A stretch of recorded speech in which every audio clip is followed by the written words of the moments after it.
Now this year marks the 60th anniversary for Gibson's phenomenal SG guitar. Today we're going to take a few minutes and get into what's made this such a solid hit for the company for the past 60 years.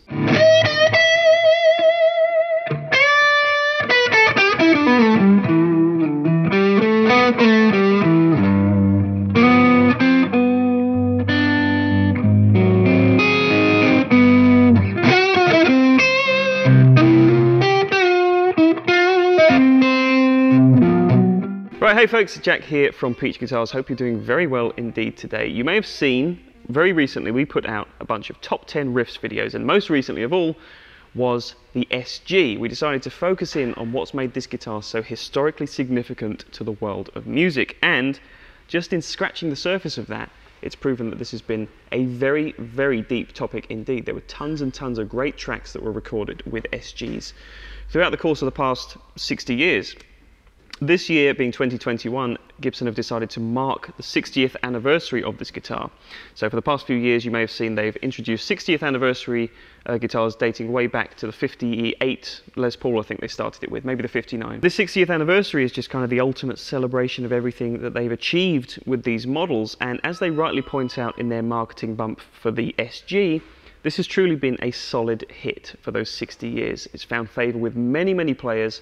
And if you want a little bit more context to the kind of musical contributions this guitar's made, you can check out our top 10 SG riffs if you haven't done so already.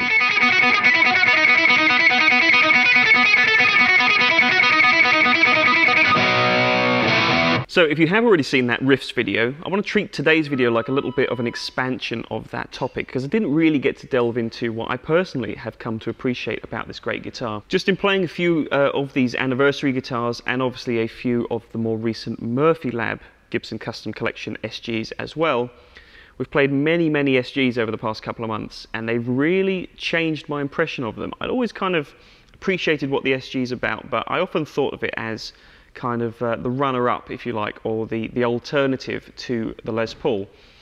And of course the irony is that this was born straight out of the Les Paul family. If you don't know the story, 1961 came around, Gibson wanted to implement a few changes into their Les Paul model. When the man himself, Les Paul, saw this new design, this much thinner body without the maple top, and this introduction of this new vibrola style tailpiece and various other factors, he did not like it one bit and demanded that his name be taken off the guitar's headstock. He wanted nothing to do with it. So they subsequently rebranded it, I think in '62. I'm sure there'll be many Gibson historians down below in the comments which will correct me, but that's kind of the story as I understand it. But in this first year of production, it still bore his name. So this was known as the Les Paul, and it came on to be known as the SG a little bit later on. So because of that, it's obviously lumped in with the same family of Les Paul products. But in my opinion, and just having spent more time with them recently, it's a very different beast. It's as different and polarizing to the Les Paul, I think, as the ES series of guitars are. Now obviously those are structurally completely different to a Les Paul, but in terms of what they're sort of most suitable for and what they can be used best for, I do think there's legitimate cause to have a Les Paul, an ES guitar and an SG in your collection.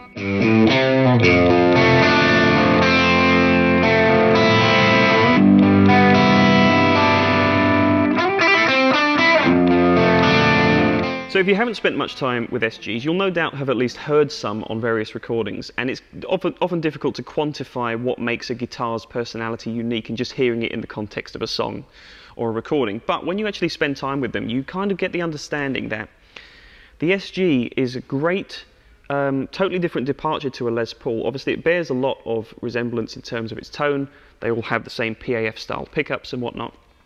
So you can get a Les Paul to sound like an SG and vice versa if that's your desire, but to me these have a different character to them because it's a thinner body, it doesn't have the maple top, and it's just a kind of general lighter weight, sort of faster attack kind of an approach to these guitars. You do have a very distinctly different character with them. So ultimately what you end up with here is that same distinct Gibson tonality, that nicely rounded off, really fat, mid-rangey tone, but it's done in a different way. So you still get that heft of a Les Paul and an ES series guitar, all that stuff. But you have a reduction in the low frequencies, so it's a much tighter, more focused sounding guitar. And that's something that I think is a little bit of a misconception that people haven't yet got their heads around entirely. What you've got here is kind of a little bit of a better sculpted tool for certain jobs. So in my opinion, this sounds better for cleaner tones. It sounds a little bit nicer for those sort of mid-gain, just edge of breakup tones where you want the guitar to poke out and speak a little bit.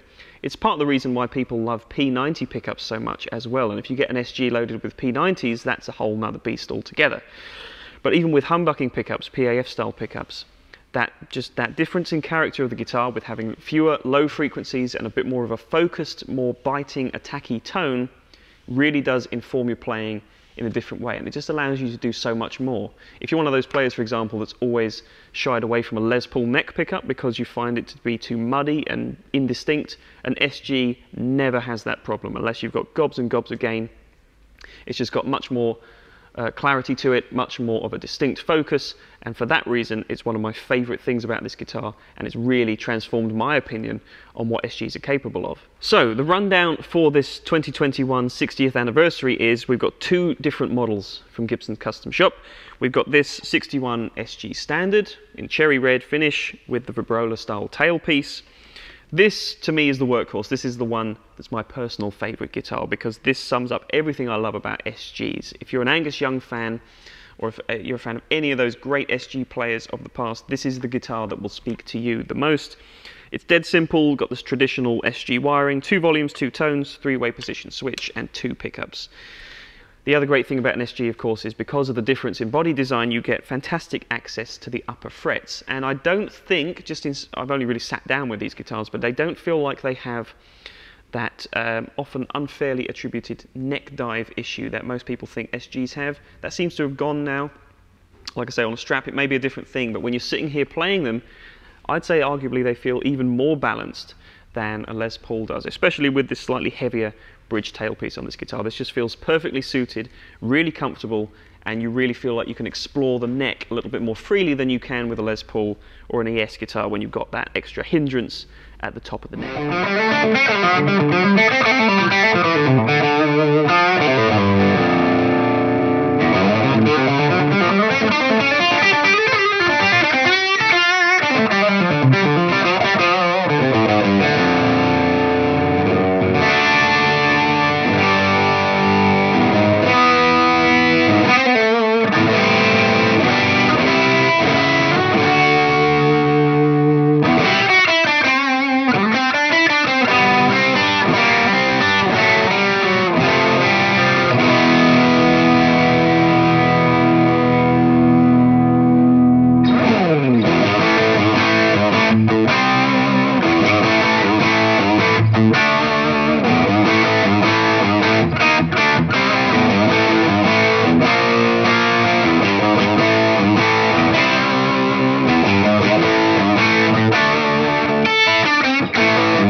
So you've got the 61 standard, which like I say is the bread and butter, but they wanted to go one step further for this year, and I think this is the first time that they've introduced two 60th anniversary guitars in one collection. We've also got the 61 Custom, which is definitely the one that's caught more people's attention. Obviously it's much more visually striking.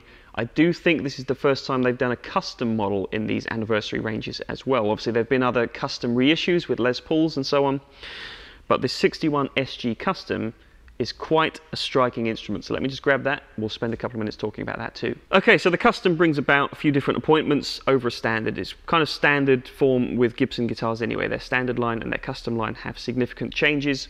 Most notably, of course, you've got the gold hardware on this SG Custom, which I'll point out again, still bearing the Les Paul name at this point in 61. It was still a Les Paul Custom at that time. It hadn't yet picked up the SG terminology. Gold hardware, ebony fingerboard, still the same mahogany wood body.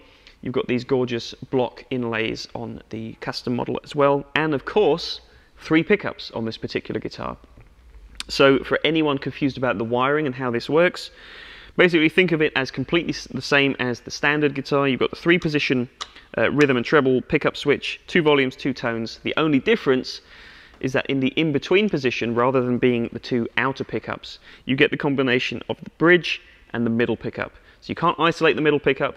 I do think the wiring is a little bit strange, and they could have perhaps changed form a little bit like they did with the Kirk Douglas SG to give you more options, but they're honouring their tradition, they're honouring the heritage of this guitar, and I do think that this middle position tone using these 2 pickups is something that you don't get out of any other Gibson or pretty much any other production line standard wired guitar. In my opinion, it's a really unique tone, and the bridge, volume control and tone controls operates for both these pickups at the same time. So other than those differences, they're basically the same guitar, the same spec, the same kind of feel, the same sort of weight. Obviously this has got the extra pickup, but it does give you a different experience in just learning to play around the physical sort of proximity of this middle pickup. It does inform your playing in a different way.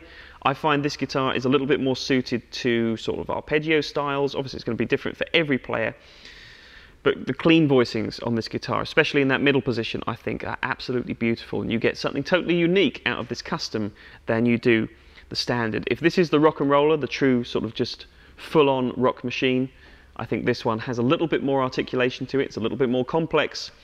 Like I say, your mileage may vary when you try these guitars for yourself, but I do think there is a distinct personality between the two, and I'm very pleased they decided to introduce both of them.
Okay folks, so thank you very much as always for watching this video. If you've enjoyed it, be sure to leave a like down below and comment down there with your thoughts as well. I'm very curious to know whether you also share my opinion of maybe underestimating these guitars a little bit, and maybe you've kind of put false values on them in the past. I want to know what you think of the SG though, and maybe if this video has changed your mind on what you thought an SG was all about, let me know in the comments. I'm very curious to know. Gibson's doing great stuff with their SGs, and now of course being the 60th anniversary, and going forwards, who knows, they may carry on this trend into the mid-60s and we'll see more SG historical reissues. It'll be very interesting to see what they do with it. But I'm glad that they're acknowledging this huge part of their history that maybe a lot of players weren't necessarily aware of the full extent of the SG's history. So hopefully this video has helped you out. But if you'd like even more information on Gibson products in general or the SG, check out our website linked in the description below. So that's it for today folks. Make sure you check out those other videos I've talked about. They'll be linked in the description below as well. But until next time, take good care of yourselves and I'll see you very soon. Bye bye.